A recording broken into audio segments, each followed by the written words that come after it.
So, Hutch, I think you're very intuitive. I think what you've just said is not far-fetched, but CCP is the root cause of all disasters, as we have seen. They have been trying, not just in Taiwan, they have been mingling with elections in many countries. There's two things I want to mention to you and your audiences. On December 18th, why, North Korean so-called reporting is North Korea is launching the ICBM, which, according to intel, is CCP is launching from the submarine. The senior North Korean official was meeting the foreign minister Wang Yi in Beijing. Okay, so this is their stance. This is how they emboldened, to basically, in a way of declaring war, in a subtle way of declaring war against the West, and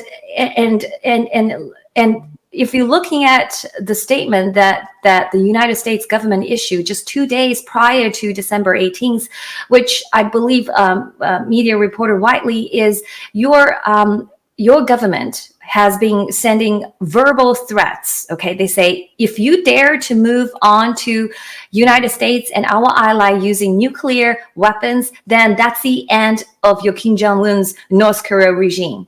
But I think there's a lot of verbal exchange or, diplomatic pressure has been exerted, publicly. But what U.S. needs to do is a swift and decisive decision and action. Because if you don't, as Miles Guo mentioned, it depending on whether the U.S. wanted to reshuffle or to maintain the current order. If they decided to wait and still, sending verbal condolence after verbal condolence, but not take any actions, like what?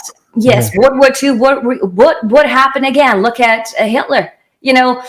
He was emboldened by French and British appeasement policy. And that is why 50 million people died.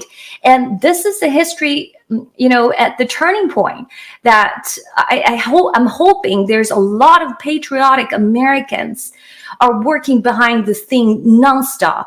Okay.